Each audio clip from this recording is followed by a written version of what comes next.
بسم الله الرحمن الرحيم دمان معاميش شركة سمتل waxaan ku salaamayaa salaanta islaamka assalaamu calaykum waraxmatullaahi wabarakaatu bacda salaam waxaan ku guda jirnaa abaalmarinadii aan ugu talagalnay macaamiisheeda sharafta leh kuwaas oo aan ku abaalmarinayno isticmaalka adeega xirmada furan adeegaasi sidaan hore idinku sheegay waa adeeg loogu talagalay macaamiishu inay ku dhex mushaaxaan khad ama internet data ah oo mobile data ah oo aan xad lahayn oo aan ka dhacayn iyo hadal aan xad lahayn adeegani wuxuu macaamiisha u fududeynayaa inuu qofku uu si furan u isticmaalo internetka Samtel kaas oo maalinta hadduu maalinla ku shubto aan isticmaalkaasi uusan ka go'ayn isbuucla hadduu ku shubto isbuucaas uusan ka go'ayn sidaas oo kale haddana hadalku waa la mid wuxuu isaguna sidaas oo kale ugu hadli karaa Puntland ama maxaa la dhahaa Puntland oo dhan inuu ku hadlo hadalkaas freega ah maanta waxaa halkan nala jooga guuleystayaasha adeega xirmada furan guuleysta kamid ah guuleystahaas oo aan ku abaalmarinayno adeega isticmaalka adeega xirmada furan waxaan macaamiisheeda sharafta leh u sheegaynaa adeega kan inuu yahay adeeg cusub oo shirkadda Samtel ay soo kordhisay waxaanu la wadaagaynaa macaamiisheeda sharafta leh in adeega kan uu yahay adeeg aad muhiim u ah isticmaalkiisuna uu wax badan uu ka qabtiray macaamiisheeda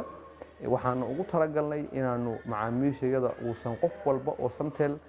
macaamiil u ah uusan dareemin ciriiri internetka ah sidaas darteed ayaanu adeegan u keenay macaamiil ka faa'iideyso adeega xirmada furan ee shirkadda Samtel mar walba adeegayaasha shirkadda Samtel waxay ku yihiin heegan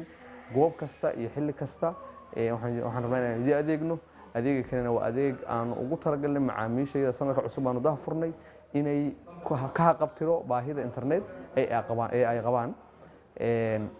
hadda maanta waxaan nala jooga Sugulle oo ah guuleystayaasha kamid ah xirmada furan kaas oo aan ku abaalmarinayno isticmaalka xirmada furan ee maalinlaha ah Sugulle hadda waxaan ku soo dhaweynayaa Sugulle oo ah macaamiisha shirkadda Samtel ee adeega xirmada furan isticmaalkiina macaamiil ayaanu haddana waxaan idinku abaalmarinaynaa abaalmarino aad ku farxdaan waxaan leenahay mar labaad iyo mar saddexaad ku soo dhawaada adeega shirkadda Samtel gaar ahaan xirmada furan ee shirkadda Samtel Sugulle ku soo dhawow waxaa ku guuleysatay adeega Kaabe oo ah adeeg hadal iyo internet wada socda oo ah 5 GB iyo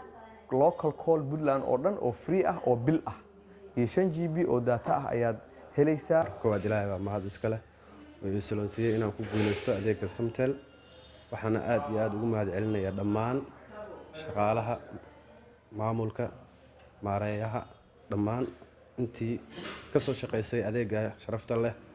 waxaana ku bishaareynayaa in dhammaan bulshooyinka Puntland gaar ahaan dadka boosaaso ku nool inay adeega isticmaalaan maadaama uu adeegaas ku soo kordhiyay waxyaalo badan adigoo haddana isticmaalaya adeegiiba haddana waxaa helaysaa hadiyad ku sii dheer tahay internetka cariiriga ah oo daatada yar kontisita ama shanlaatista ku shubanaysa waa ka go'aysa kan adeegan wuxuu ku dhaamaa 24 saac waxyaalaha aad doontid waa ku soo degsan waa ku shaqeysan kartaa maadaama meherad leedahay hadaa goob ganacsi leedahay marka dhammaan bulshada boos waxa ugu bishaareynayaa gaar ahaan boosaaso waxa ugu bishaareynayaa inay adeega isticmaalaan waxaan kaloo aad ugu mahad celinayaa maamulka shirkadda Samtel